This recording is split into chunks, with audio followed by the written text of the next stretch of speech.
श्री गुरु चरण सरोज रज निज मन मुकुर सुधार।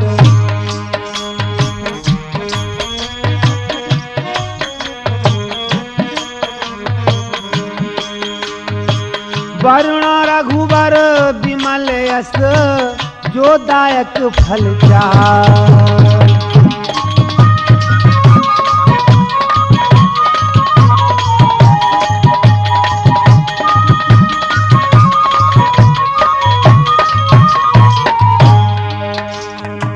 बुद्धहीन तनु जान के सुमिरो पवन कुमार रामा सुमिरो पवन कुमार।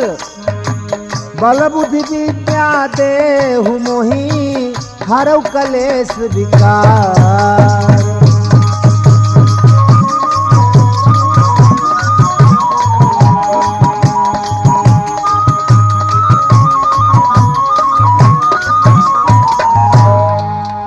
बोलिए हनुमंत लाल की, बोलिए श्री रामचंद्र भगवान की। हाँ, तो हमारे श्रोता बंधु, मैं राठौर कैसेट के माध्यम से आप लोगों के समक्ष ये सीता की खोज नामक कथा प्रस्तुत करने का प्रयास कर रहा हूँ। मुझे पूर्ण विश्वास है कि आप लोग इस सीता की खोज को राठौर कैसेट के माध्यम से सुनकर मेरा उत्साह जैसे बढ़ाते आए हैं वैसे ही बढ़ाते रहेंगे। सीता की खोज में आपको ये पावन गाथा सुनने को मिलेगी कि माँ जगत जननी जगदम्बिका जानकी का हरण किस प्रकार से होता है और किस प्रकार से प्रभु राम इनके वियोग में रोते हैं, व किस प्रकार से वन में मारे मारे घूमते हैं अपनी जानकी को ढूंढने के लिए, और किस प्रकार से भक्तराज जटायु का उद्धार प्रभु राम के द्वारा होता है। ये समस्त कथा आपको राठौर कैसेट के माध्यम से सीता की खोज नामक कथा में सुनने को मिलेगी। तो आइए मैं आपको कथा की ओर ले चलूं, उससे पहले एक बार प्रभु का नाम हो जाए कि सिया राम कहो सिया राम कहो सिया राम कहो सिया राम कहो।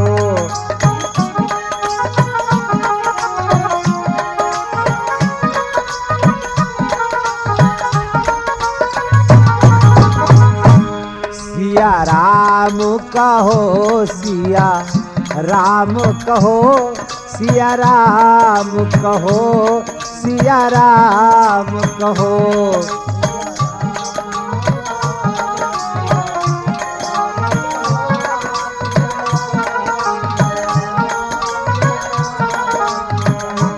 सिया राम कहो सिया राम कहो।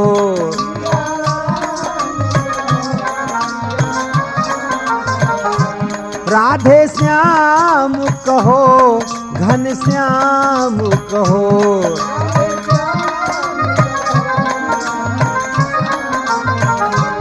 सिया राम कहो सिया राम कहो सिया राम कहो सीता राम कहो।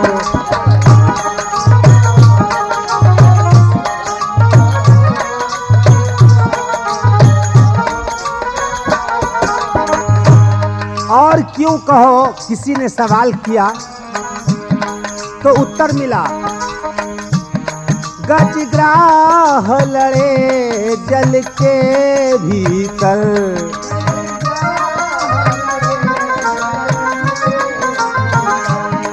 गज ने सुमिरा था मुरलीधर।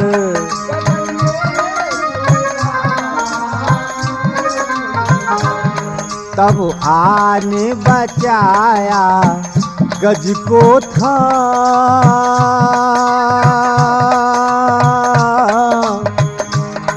तब आने बचाया गज को था सिया राम कहो, सिया राम कहो।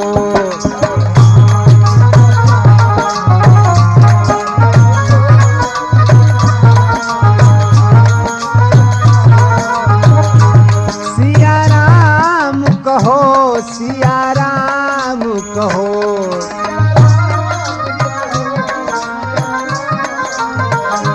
सीताराम कहो, सीताराम कहो।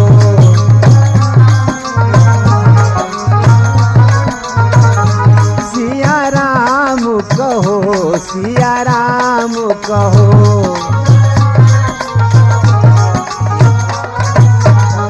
सिया राम कहो, सिया राम कहो।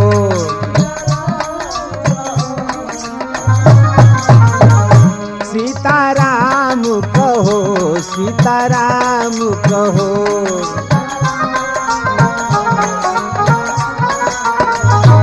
और बंधुओं, साथ साथ में हम आपको ये भी बताते चले कि हमारे साथ में इस सीता की खोज नामक कथा के अंदर ढोलक पर हमारी संगत कर रहे हैं आपके वही पुराने जाने माने पुत्तूलाल, और कैसियों के ऊपर हमारा साथ दे रहे हैं हमारे बबलू भैया, और मजीरा व घुंघरू के ऊपर हमारा साथ दे रहे हैं हमारे पुराने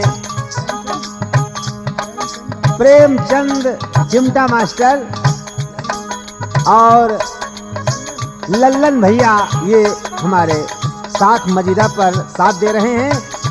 तो आइए आपको हम भी ले चलें सीता की खोज की कथा के द्वारा, और साथ ही साथ हम आपको यही बता दें कि घड़े पर हमारा साथ दे रहे हैं आपके वही पुराने साथी भैया राम शरण राठौर।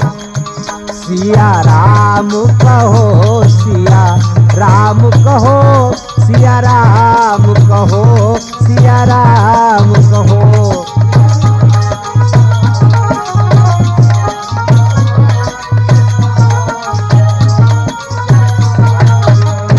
सिया राम कहो, सिया राम कहो, सिया राम कहो, सिया राम कहो।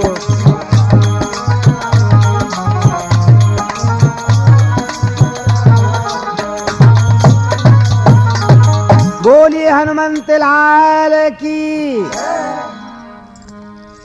तो बंधुओं, प्रभु पंचवटी के अंदर आ चुके हैं, और प्रभु को आज पंचवटी के अंदर 13वां वर्ष लग चुका है। एक बात श्रोता बंधु में हमेशा ध्यान रखें, 13 का अंक बड़ा ही अवगुणकारी होता है, और वही अवगुण 13 ने प्रभु राम के साथ भी दिखा दिया। लगा 13वां वर्ष जब करने 13 3, होनी होती है अमिट इसमें मेख नमीन। प्रभु राम को जिस वक्त पंचवटी के अंदर 13वां वर्ष लगा, तो ये 13वां वर्ष आज प्रभु राम के जीवन में 13 और 3 करने के लिए आ गया। कैसी 13 3? एक दिन की बात है। आप पंचवटी को पंचवटी भी कह सकते हैं। बहुत से लोग सवाल करते हैं कि भाई पंचवटी का नाम पंचवटी क्यों रखा गया। तो आइए मैं आपको बताऊं कि पंचवटी का नाम पंचवटी क्यों रखा गया। पंच माने 5 और वटी माने वृक्ष। ये पंचवटी एक ऐसा स्थान था जहां पर 5 वृक्षों का एक ऐसा समूह था कि वहां पर यह लगता था कि एक झोपड़ी सी बनी हुई है, यानी एक गुफा सी बनी है, या आप समझ ले एक घर सा बना है। यानी 5 पेड़ इस हिसाब से अगल बगल लगे हुए थे, उनकी शाखाएं इस प्रकार से आपस में मिली हुई थीं कि ये लगता था कि एक कुटिया जैसी बनी हुई है। इसलिए वहां उस स्थान को पंचवटी के नाम से लोग संबोधन किया करते थे। जैसे बहुत से गांव में आप देखेंगे, एक गांव में हम गए, हमने कहा भाई आपके गांव का नाम क्या है? लोगों ने कहा इस गांव का नाम मुजहा है। तो हमने पूछा भाई तुम्हारे गांव का नाम मुजहा क्यों पड़ा? तो लोगों ने कहा पंडित जी यहाँ किसी जमाने में मूंज यानी जो रस्सी बटने वाली मूंज होती है वो बहुत ज़्यादा पैदा हुआ करती थी, इसलिए उसके नाम से लोगों ने इस जगह को मुजहा के नाम से कहना शुरू कर दिया। तो उसी प्रकार आप समझ लीजिए कि पंचवटी वहाँ पर 5 वृक्षों का ऐसा समूह था कि एक गुफा सी एक घर सा लगता था, इसलिए उस स्थान को पंचवटी के नाम से संबोधन किया जाता था। आज उस पंचवटी के हेड ऑफ डिपार्टमेंट यानी प्रधान सेनापति कौन है? रावण की बहन शूर्पणखा। उसके ही हल्के के अंदर या उसके अंडर के अंदर ये पंचवटी का स्थान आता था। वो अपने घूमा फिरा करती थी, देखा करती थी कि हमारे इस हल्के में क्या हो रहा है, क्या नहीं हो रहा है।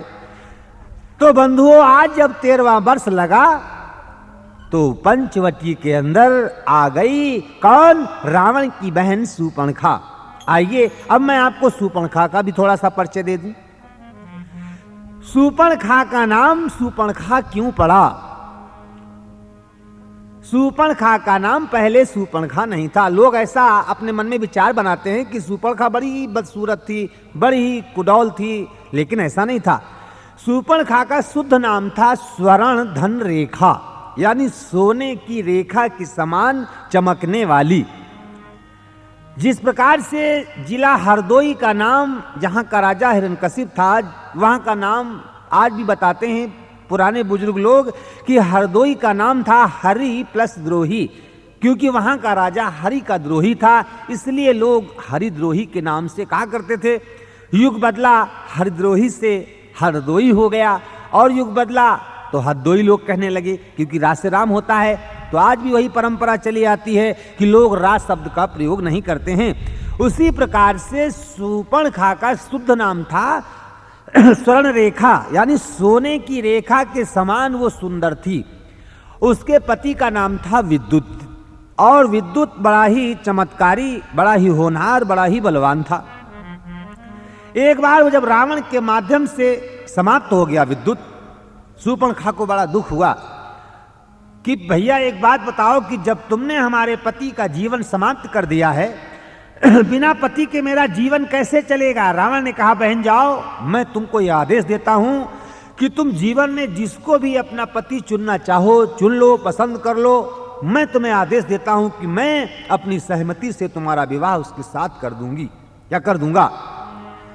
तो बंधुओं, आज जिस समय ऐसा कहा, लेकिन शूर्पणखा ने भी एक संकल्प अपने हृदय में किया है कि भैया जिस प्रकार से तुमने हमारे पति का विनाश किया है, उसी प्रकार से मैं एक एक करके तुम्हारे राक्षस वंश का विनाश अवश्य करवा डालूंगी।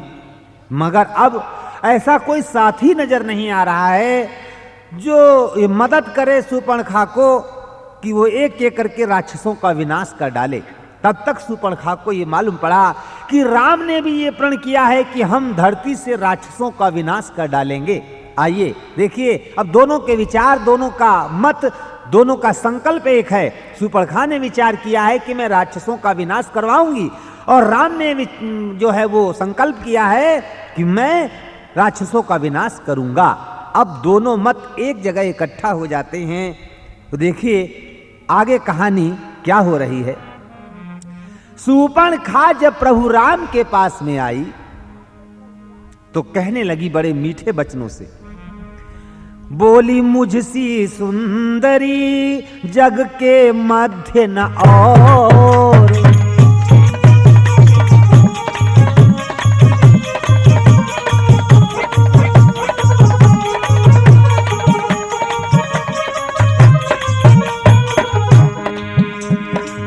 बोली मुझसी सुंदरी जग के मध्य न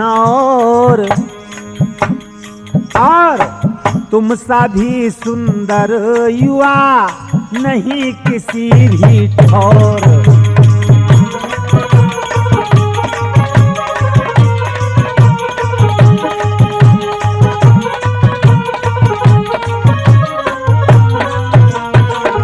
और बाबा तुलसीदास कितना सुंदर लिख रहे हैं कि शूर्पणखा प्रभु राम से कहती है क्या कि तुम सम पुरुष नमो सम नारी।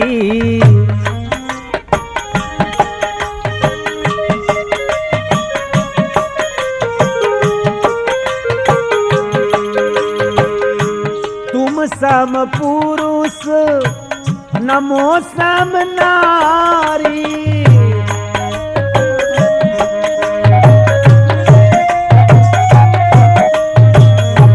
या संयोग यह संयोग विधि रचा विचारी।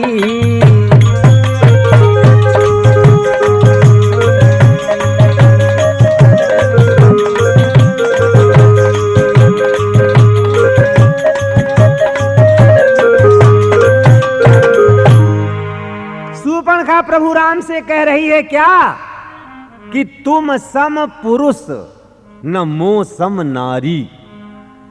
हे प्रभु यानी हे राम की ओर इशारा कर रही है कि हे बालक, हे युवराज, हे राजकुमार, तुम सम पुरुष नमो सम नारी।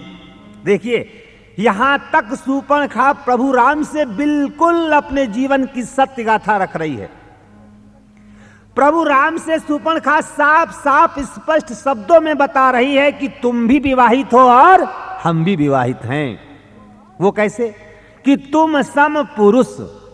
बंधुओं याद रखो, पुरुष शब्द तभी लगता है जब व्यक्ति विवाहित होता है।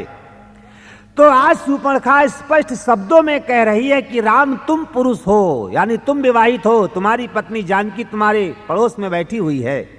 और मैं कौन हूं? मैं हूं नारी। नारी शब्द भी जब प्रयोग किया जाता है जब विवाहित जीवन हो जाता है, यानी मैं नारी हूं, मैं भी विवाहित हूं और आप भी विवाहित हैं। तुम सम पुरुष नमो सम नारी या विधि, यानी प्रभु ने ये हमारा आपका जोड़ा बड़ा ही सुंदर बनाया है। यानी आप भी विवाहित हैं और हम भी विवाहित हैं, लेकिन दोबारा हमारा आपका जो है विवाह होना चाहिए। हम आपको पसंद कर रहे हैं, हम आपके साथ में विवाहित जीवन बिताना चाहते हैं। तुम सम पुरुष नमो सम नारी। लेकिन एक तार्की ने तर्क किया कि अवधपुरी ब्याहे गए। आगे बढ़िए। प्रभु राम कहने लगे शूर्पणखा से, भाई सुनो, एक बात बता दें, हम तो विवाहित जीवन में जी रहे हैं, हम तो विवाह कर नहीं सकते, और फिर हमारा तुम्हारा जोड़ा भी नहीं है।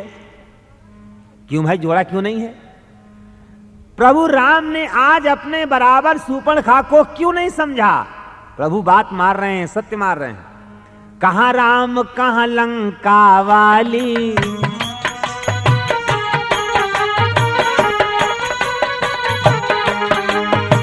कहां राम कहां लंका वाली, कहां गंगा कहां गंदी नाली।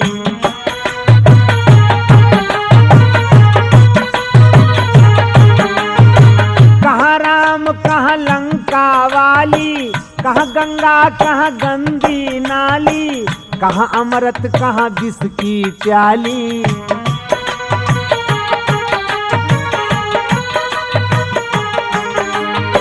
कहां शंख की ताली, कहां शंख की ताली।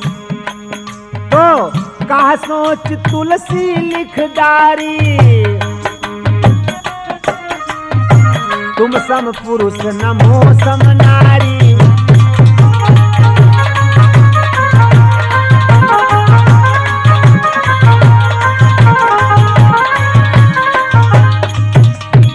आज प्रभु ने क्यों कहा ऐसा? शूर्पणखा ने क्यों कहा कि प्रभु राम आपका हमारा जोड़ा है? इसीलिए कहा कि आप भी विवाहित हैं और मैं भी विवाहित हूं।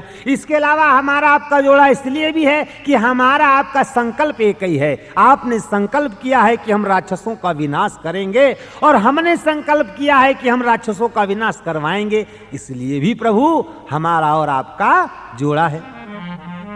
लेकिन प्रभु ने कहा, देखो भाई, हमारी तो पत्नी बगल में बैठी है, हम तो तुमसे विवाह कर नहीं सकते, लेकिन हां, तुम्हारे योग्य एक पुरुष है हमारे पास। शूर्पणखा ने कहा, वो कौन? तो सीता ही चीताई कही प्रभु बाता।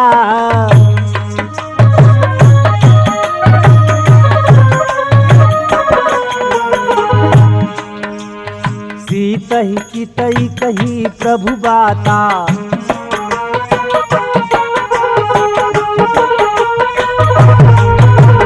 सीतहि चितई कही प्रभु बाता, बाता बाता क्या आहै कुमार मोर लघु भ्राता।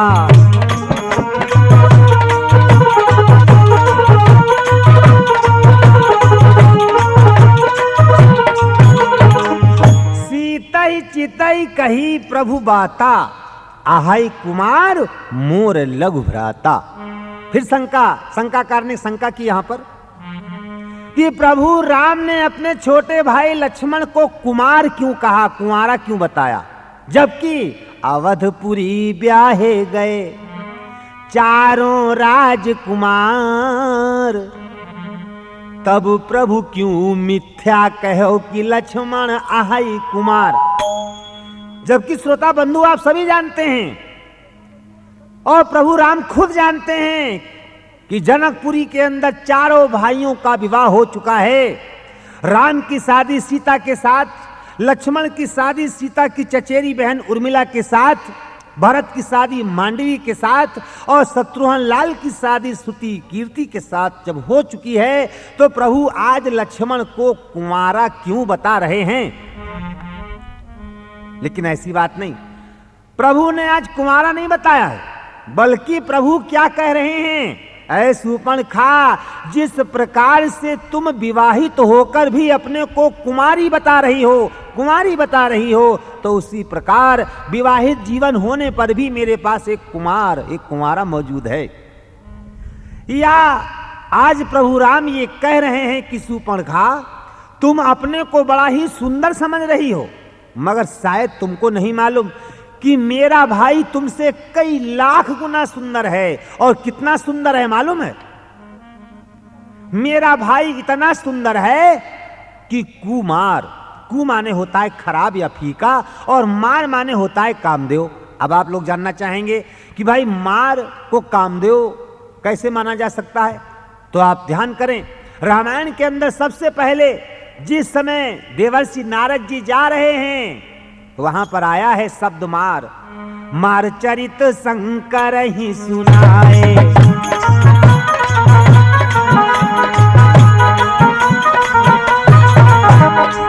मार चरित शंकर ही सुनाए।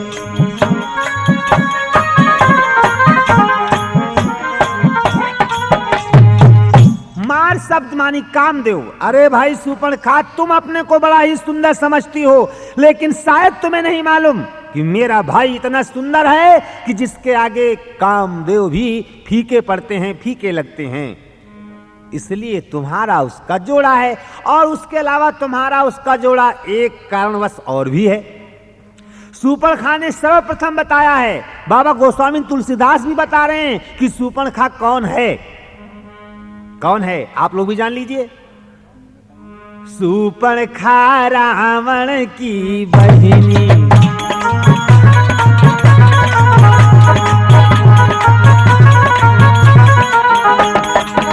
शूर्पणखा रावण की बहिनी, रावण की बहिनी।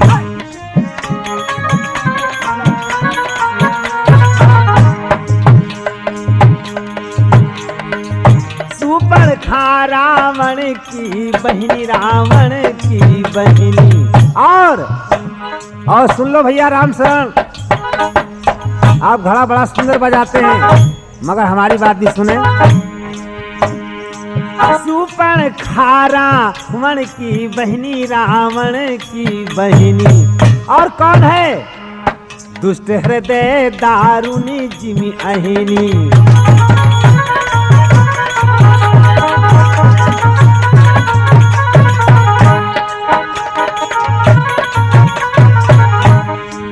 पंचवटी सो गई बारा, पंचवटी सो गई बारा, देख विकल भई युगल कुमारा।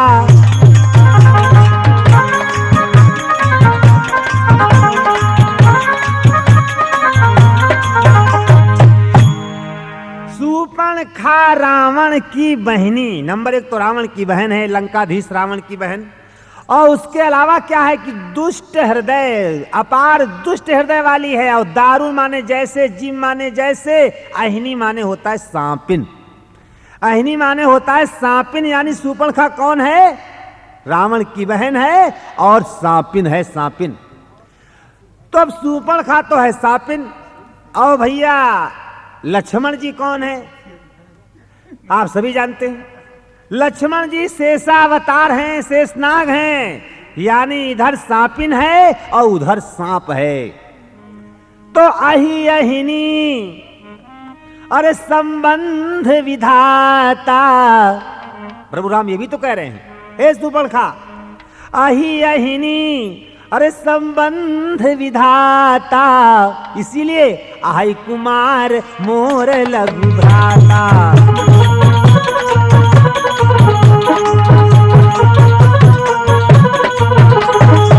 आई कुमार मोर लघु भ्राता, आई कुमार मोर लघु भ्राता, आई कुमार मोर लघु भ्राता।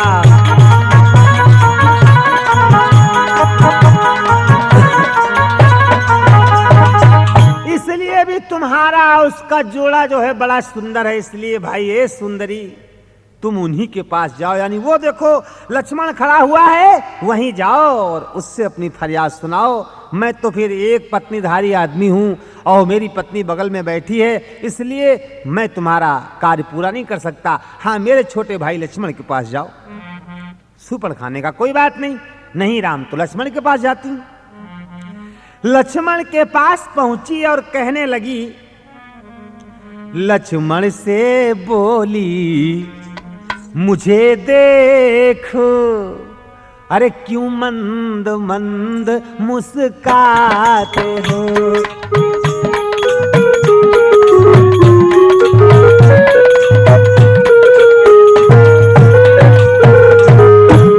लक्ष्मण से बोली मुझे देख, क्यों मंद मंद मुस्काते हो।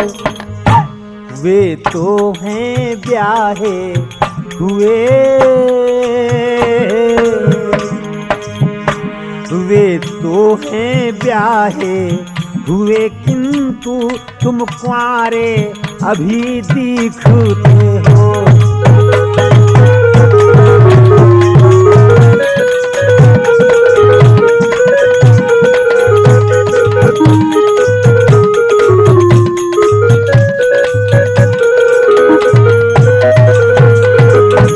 अच्छा तुम उनकी तरह नहीं,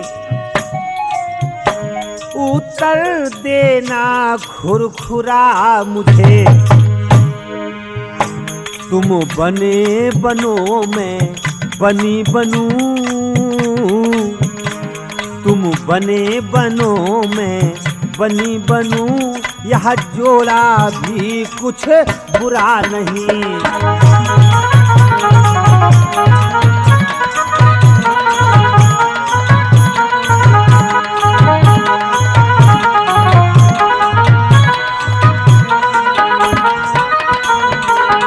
लक्ष्मण से कहने लगी, ए राजकुमार, अरे सुनो भाई, ठीक है उनकी तो शादी हो गई, मगर तुम तो अभी हमको कुंवारे दिखते हो। चलो कोई बात नहीं, तुम ही हमारे साथ विवाह कर लो। हम ये चाहते हैं कि हम दुल्हन बने और तुम दूल्हा बनो। और देखो एक बात ध्यान रखना, उस राजकुमार जैसा कोई खुरखुरा खरा जवाब मत दे देना हमको। कोई बात नहीं, हम तुम्हारे साथ ही विवाह करने के लिए तैयार हैं। लक्ष्मण को तो भैया आप लोग वैसे ही जानते हैं, बड़े खरे मिजाज के थे ये। और शूर्पणखा कह रही है कि तुम खरी बात ना करो। उसकी बात को सुन करके लक्ष्मण जी का क्रोध तो और असहनीय हो गया, लेकिन फिर भी आज क्रोध को दाब करके कहने लगे शूर्पणखा से, भैया लक्ष्मण, अरे बोले या बातें करने में, बोले या बातें करने में तुमको कुछ लाज न आती है।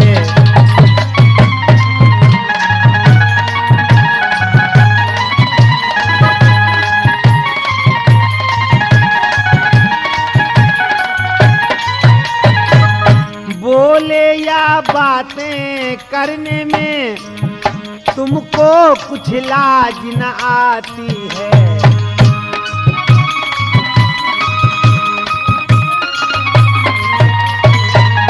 बोले या बातें करने में, बोले या बातें करने में कुछ तुमको लाज न आती है।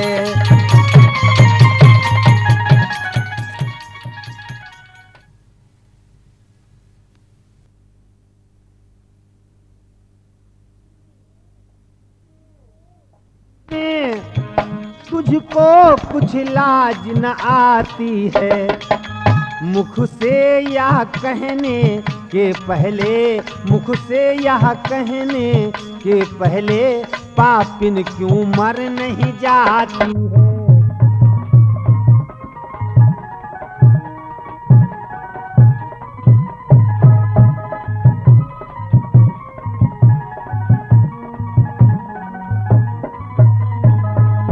जीवन में हमने प्रथम बार इतनी निर्लज्ज देखी लड़की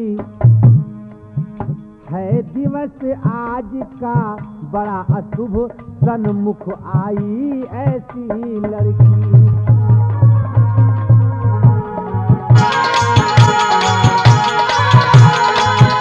हे कुल कलंकनी पिशाचनी,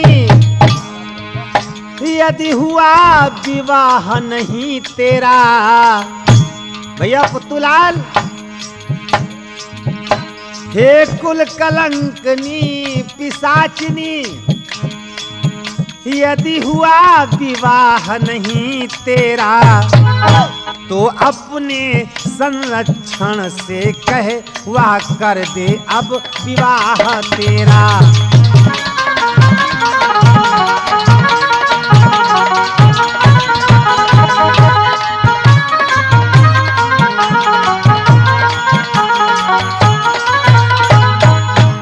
मारे क्रोध में भैया लक्ष्मण आ गए, कहने लगे ऐ सुंदरी एक बात सुन ले, जीवन में प्रथम बार ऐसी निर्लज्ज और बेशरम लड़की मैंने अपने जीवन में देखी है। जा अपने पिता से कह दे या जो भी तेरे घर में तेरा सरप्रस्त है उससे कह दे कि अगर तेरा विवाह नहीं हुआ है तो वो तेरा विवाह कर दे। और एक बात और बता दूं सुंदरी तुझे, देख मैं तेरे साथ में विवाह कैसे कर सकता हूं। सुंदरी सुनू मैं उनकर दासा,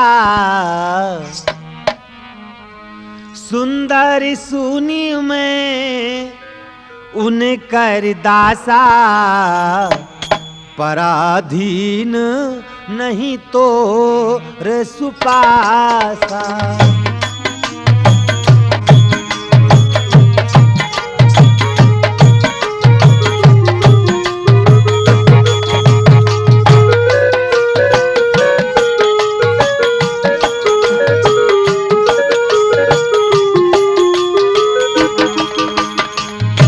सुंदर सुनू मैं उनकर दास, पराधीन नहीं तोर सुपासा, पराधीन नहीं तोर सुपासा।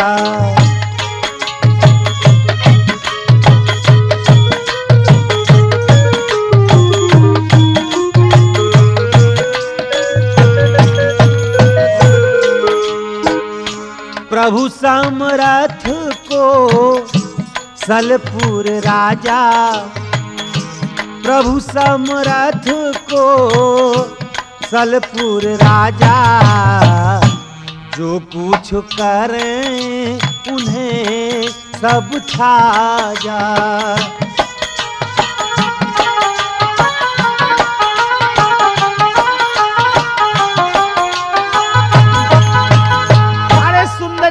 जरा एक विचार करो, देखो जो मेरे बगल में मेरे बड़े भैया राम विराजमान है ना, मैं तो उनका सेवक हूं। अरे मैं उनका दास हूं और एक सेवक तो सेवा के अलावा क्या कर सकता है।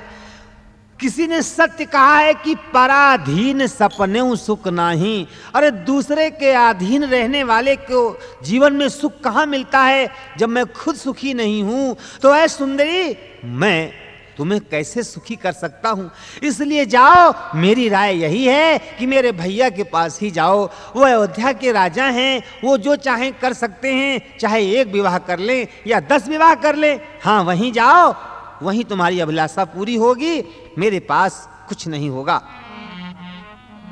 लक्ष्मण ने राम के पास भेजा, राम ने लक्ष्मण के पास भेजा, लक्ष्मण ने फिर राम के पास भेजा। जब कई बार इधर से उधर और उधर से इधर सूर्पणखा आई और गई, तो उसके अंदर बंधुओं राक्षसीय स्वभाव पैदा हो गया, यानी क्रोध में भर गई और अपने असली रूप में आ गई और मन में विचार करने लगी कि जब तक ये बीच में सौतिन सीता हमारे बैठी है ना, सौतिन सीता। और बंधुओं, सौत का तो हाल आप जानते ही हैं कि सौत कितनी बुरी होती है। किसी ने कहा है सौत शब्द बुरा होता है मौत बुरी लेकिन अच्छी,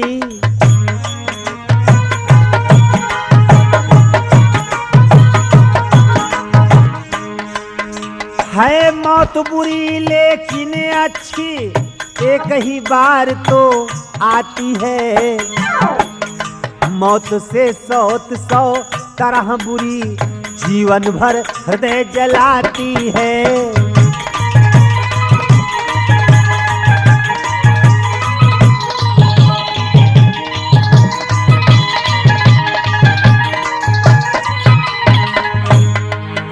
जिस घर में भी 2 नारी हैं, उसमें 2 नाली बहती हैं।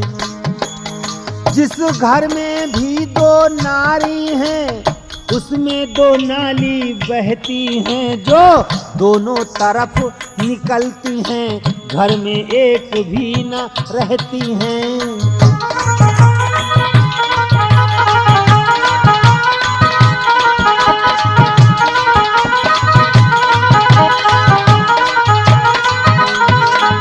विचार कर रही है सूर्पणखा कि जब तक ये बीच में सौतिन सीता विराजमान है, तब तक शायद ये दोनों मेरे साथ विवाह करने के लिए तैयार नहीं होंगे। इसलिए लाओ, पहले हम इसको ही खा जाएं, इसको ही मार डालें।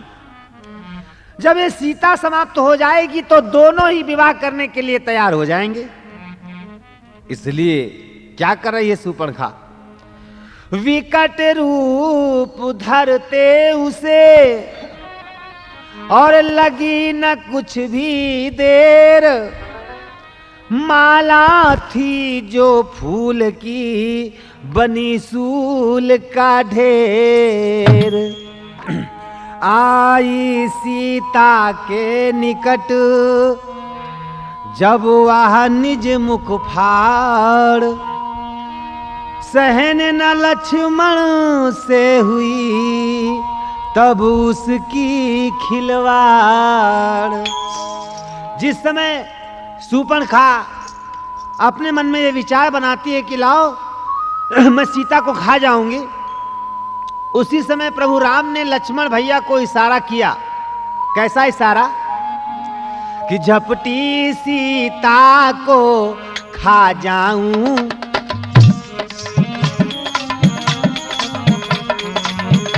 झपटी सीता को खा जाऊं, दे दिया है लक्ष्मण ने झाला।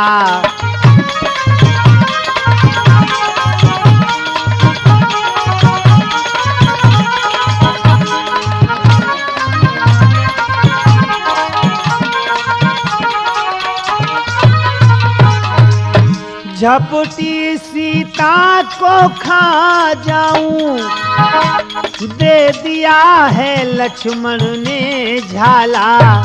और झाला के पाते भैया ने, झाला के पाते भैया ने उसे नकटी बूची कर डाला।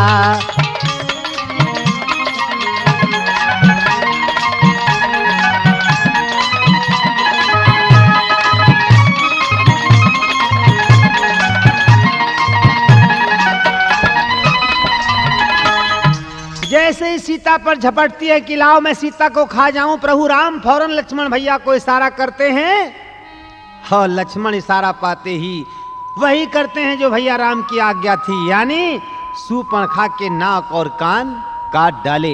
बोलिए रामचंद्र भगवान की। यहां पर एक विचार करने वाली बात है हमारे श्रोता बंधु कि नाक और कान ही क्यों काटे।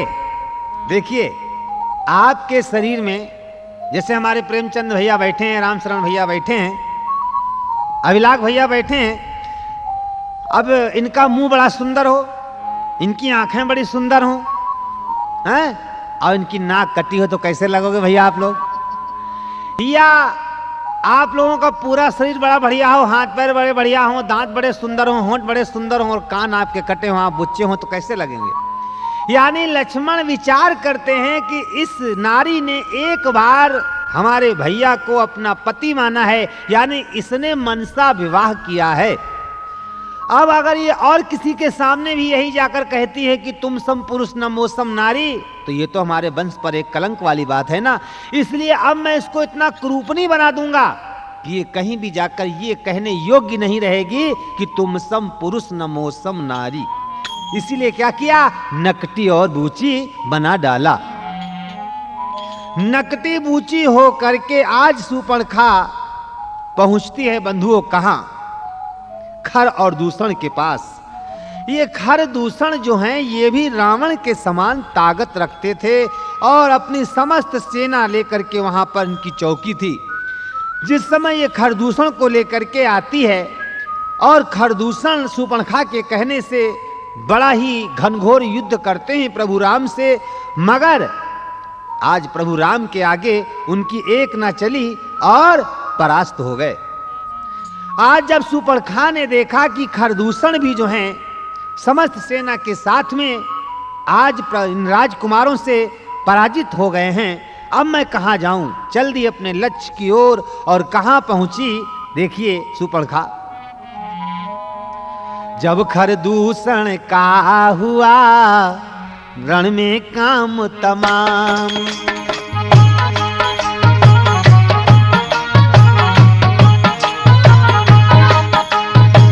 शूर्पणखा को फिर कहां पल भर भी बिसरा।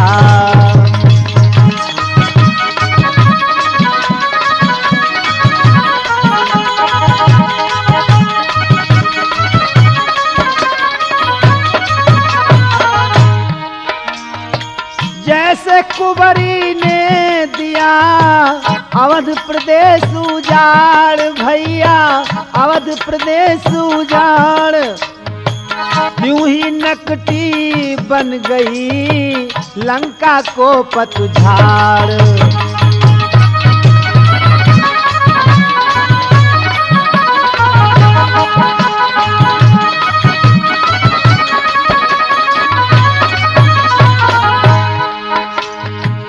झगड़े की जड़ बढ़ गई आगे को तत्काल, 10 कंधर की सभा में बोली होकर लाल।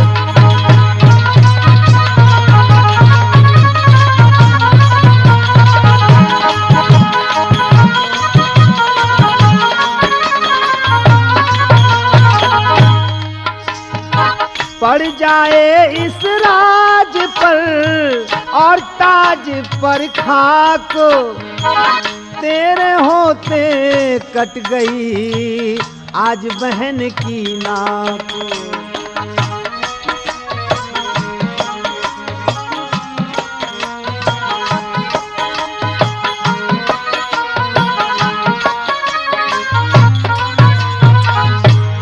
आज खरदूषण की समाप्ति के बाद में शूर्पणखा कहां पहुंचती है, अपने भैया रावण के भरे हुए दरबार में। या बंधु आप ऐसा कह लें, जैसे अयोध्या को कुंवरी ने उजाड़ डाला, वैसे ही आज शूर्पणखा रावण की लंका का विनाश लेकर बढ़ गई आगे। पहुंचती है रावण के भरे हुए दरबार में और कहती है, भैया लानत है तुम पर, धिक्कार है तुम पर, जो आज बहन की नाक कट गई और तुम यहां पर ताज पर बैठे हुए ताज का सुख भोग रहे हो। शायद तुमको नहीं मालूम कि मेरे साथ क्या व्यवहार किया है उन राजकुमारों ने। कौन से राजकुमार? रावण ने इशारा किया, कौन से राजकुमार? शूर्पणखा बताती है, भैया दो लड़के राम लखन इस दंडक वन में आए हैं।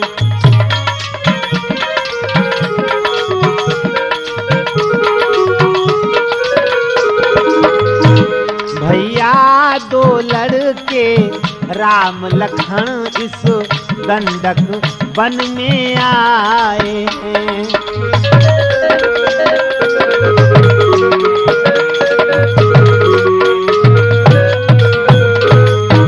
हम रहा एक सीता नामी वो सुकुमारी नारी लाए हैं।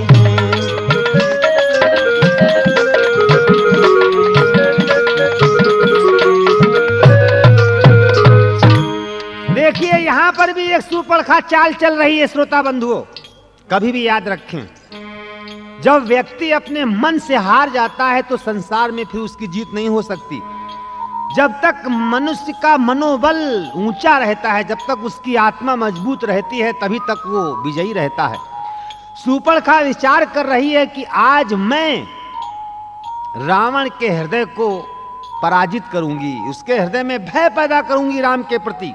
इसीलिए देखिए, कभी भी आप देखिए, शत्रु कभी भी शत्रु का जो है ना, जब सामना पड़ता है, या कभी आपने ऐसा नहीं देखा होगा कि शत्रु शत्रु की तारीफ करे। शूर्पणखा कभी राम को अपना शत्रु नहीं मानती है, बल्कि शत्रु मानती है रावण को, राम को मित्र मानती है। तभी देखिए आज रावण के सामने राम की तारीफ कर रही है और रावण को नीचा दिखा रही है। कैसे?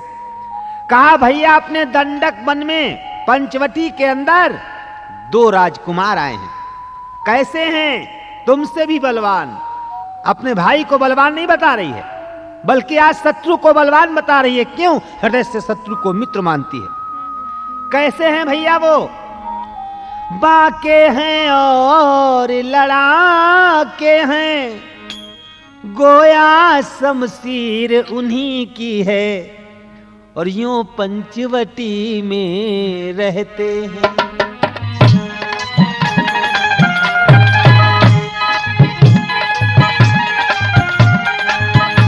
यूं पंचवटी में रहते हैं, मानो जागीर उन्हीं की है।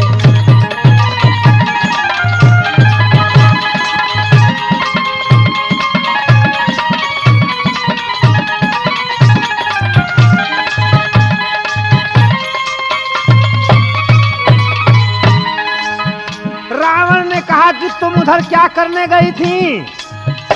मैं उधर अचानक निकल गई उस नारी से,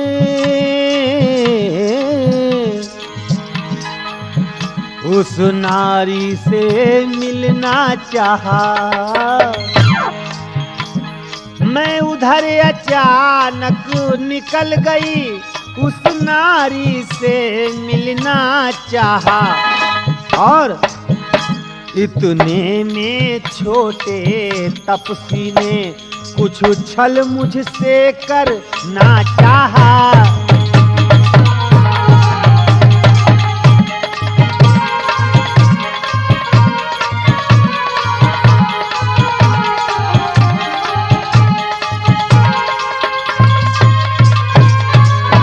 जब मैंने तेरा नाम लिया,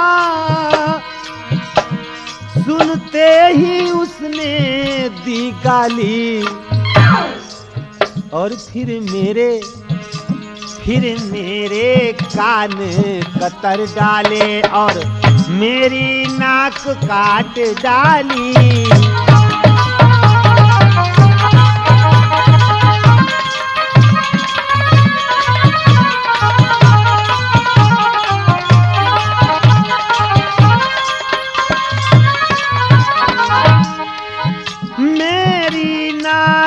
गई सो गई, अब अपनी ना नाक संभालो तुम, मेरी नाक गई सो गई, अब अपनी नाक संभालो तुम।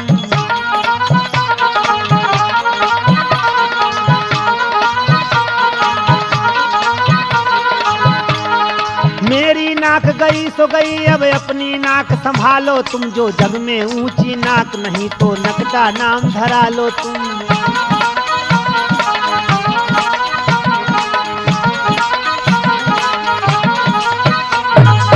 मेरी नाक गई सो गई, अब अपनी नाक संभालो तुम। और भैया दशानन, जो जग में ऊंची नाक नहीं तो नकटा नाम धरा लो तुम।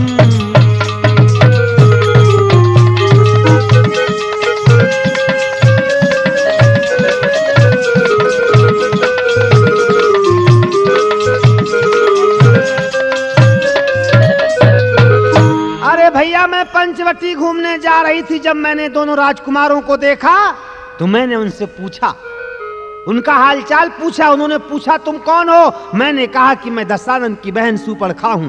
पता नहीं क्या बात कि तुम्हारा नाम सुनते ही वो छोटा जो राजकुमार लक्ष्मण है ना, भड़क पड़ा मुझ पर। उसने 2-4 गालियां भी दी तुम्हारे नाम से और मेरे कान और मेरी नाक काट डाली।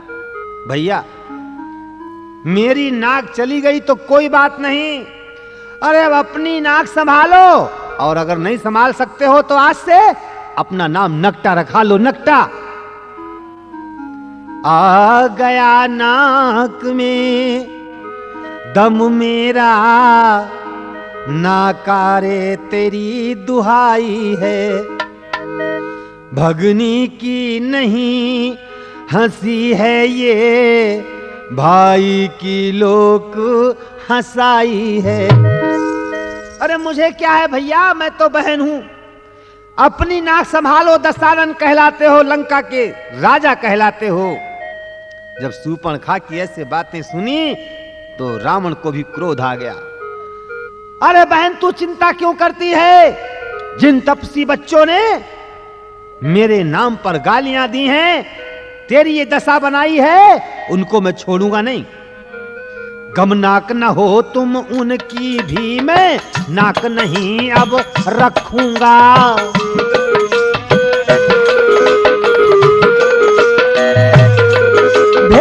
जानथुनों की राह करूं, मिर्चों का नाश उन्हें दूंगा।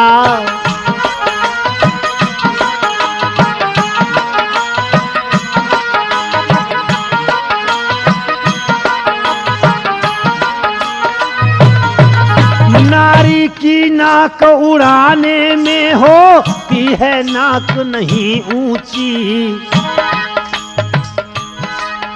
अबला पर हाथ उठाने में उठती है धाक नहीं ऊंची।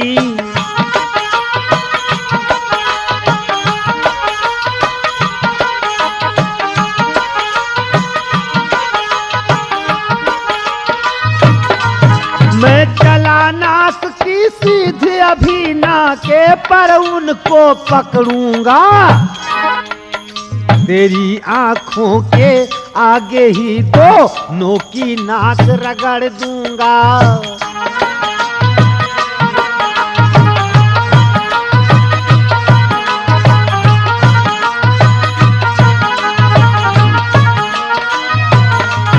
पलकी लेंगे तो नाक छेद उनको नकेल डलवा दूंगा।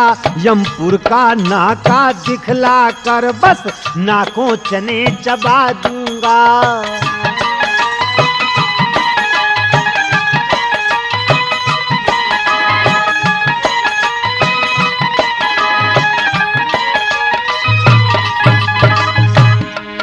ये धराधाम पाताल नाक मेरे पिनाक से जीते हैं।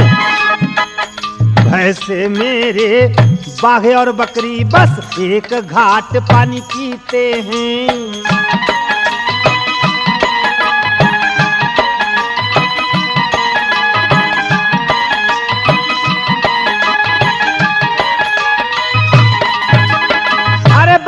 सूर्पणखा तुम चिंता मत करो, जिन्होंने भी तुम्हारे नाक और कानों को काटा है ना, उनको नाक के चने चबवा दूंगा, और ऐसा नहीं कर सका तो मेरा नाम दशानन नहीं।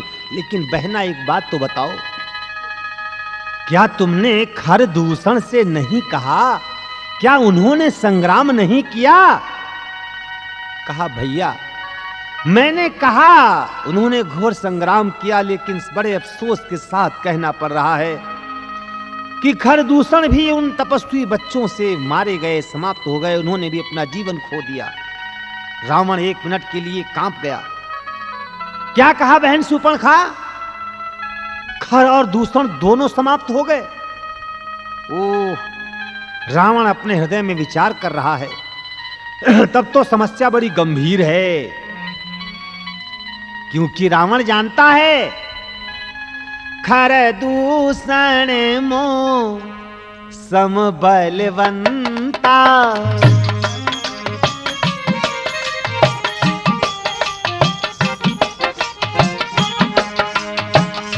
खर दूषण मो समबलवंता,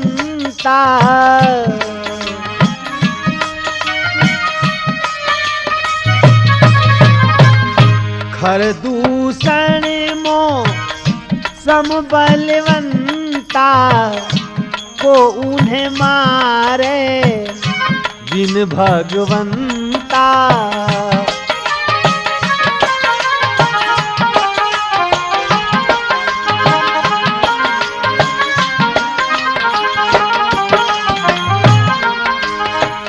सुरराजन जन्म ही भारा, सुरराजन जन्म ही भारा, जो जगदीश लीन अवतारा।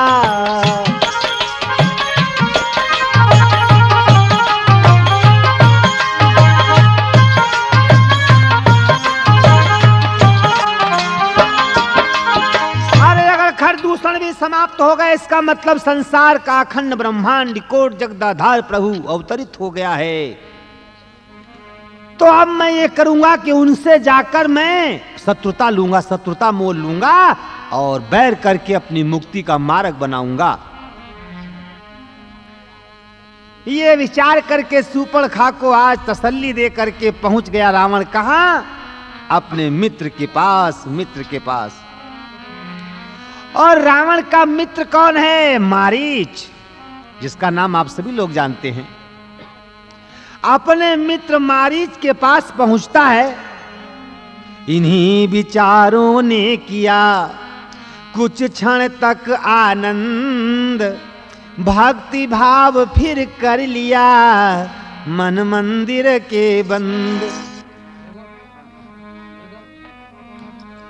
लंका में मारीच था बड़ा चतुर रणजीत, उससे ही जाकर कहा सुन ओ सच्चे मीत। मारीच के पास पहुंचता है रावण और कहने लगा, ओ मेरे सच्चे हृदय वाले मित्र, मेरी बात ध्यान दे करके सुन। संकट में संग हो प्यारों का,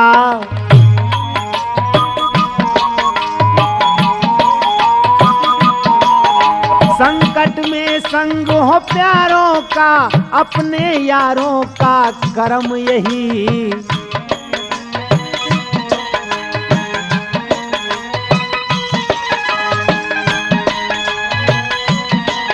संकट में संग हो प्यारों का, अपने प्यारों का कर्म यही। न्योछावर राज मुकुट पर हो, है प्रजाजनों का धर्म यही।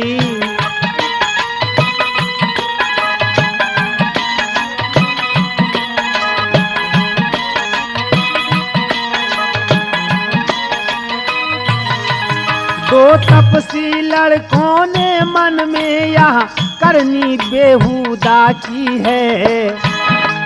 खर दूषण त्रिशिरा के मारे, नकटी सिर सूर्पणखा की है।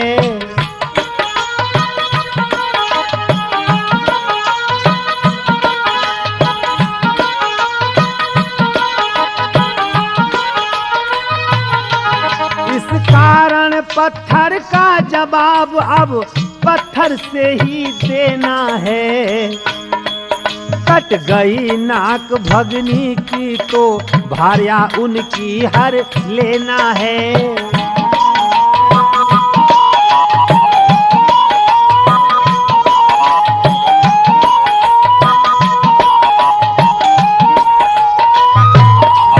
तू चल कर माया मृग बन जा,